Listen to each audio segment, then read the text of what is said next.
Қайырлы күн.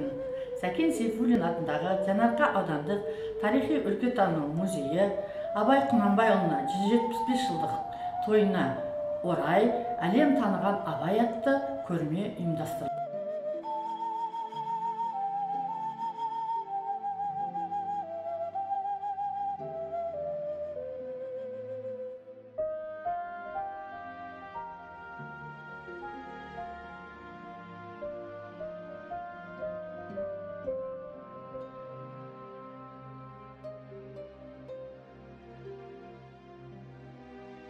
Şiirsiz tünde жарай,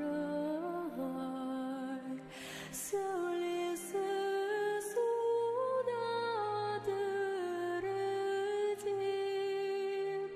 ауылдың жаны.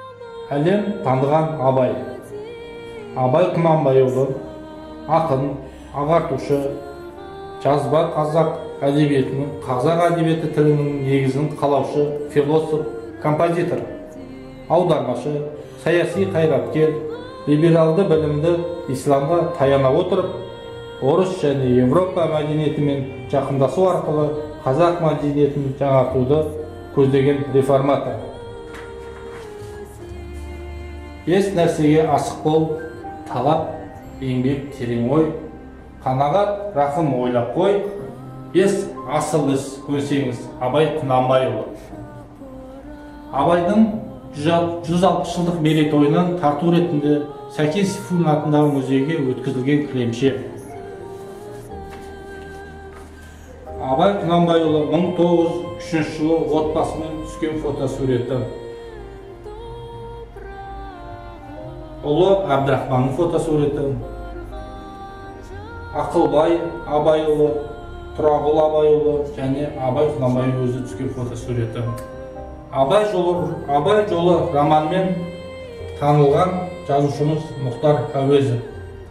Егерде бұл дүниеде Абай жолы романын жазбағанда Абайды ешкім танымаушы еді. Абай жолы романы болмағанда Мұхтар Әуезовті ешкім танымаушы еді. Алдарыңызда кітаптар, Абайдың еңбектері, Абайдың өмірбаян жазылған журналдар тұр. Абайдың 3 тілде жазылған өлеңдер жинаған. Абайдың ағашқа бейнеленген портреті. Абай жолы романы 1-ші және 3-ші 4-ші томы автор Мұхтар Әуезов.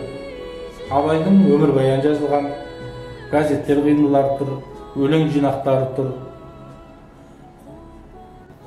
Мен Жанова Еркежан, Оразалы Жұмабеков мектебінің оқушысымын. Ұлы Абайдың 175 жылдық мерейтойына арнап хакім жайлы 10 дерек келтіруді көп көрдім. Бірінші, Абай Құнанбайұлы орта жүз арғын тайпасы тобықты руында билер әулетінде дүниеге келген. Кейін келе ел ісіне араласа бастайды.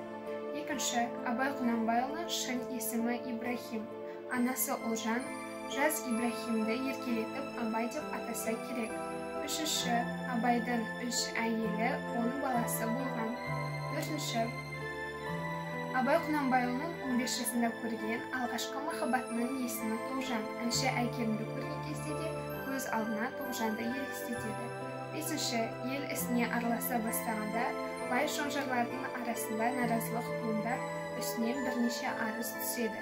Соның бірі Зікбай Бөрібаевтың Таймақкөл деген жерімді иемденіп алды деген арызы. Бұл арыз хакімді 10 жылға жуық сүргінге салып қояды. Алтыншы, 1885 жылы Абай бастаған комиссия 3 күн 3 түнде Семей қазақтары үшін қылмыстық істерге қарсы заң ережесін жазады. Абайдың абыройын асқақтатқан да осы Қарамолла съезі еді. Жетінші, Қарамолла съезінен кейін хакімнің дұшпандары тіптен еліре бастайды. Бұл еліру хакімге қастық қылмаққа ұласады. Бұл қастандықтың басында Байғұла, Құнту атты жуандар және 16 атқамінерлер болған. Сегізінші, Абай Құнанбайұлы өз өлеңдерін Көкбайдың атына жазып жүргені белгілі. Кейбір деректерде ол бір өлеңін Көкбайдан бір қараға сатып алды деген дерек бар. 10-шы. Абай Құнанбайұлы Көкбайға Наурызбай туралы дастанды жазуға тапсырады.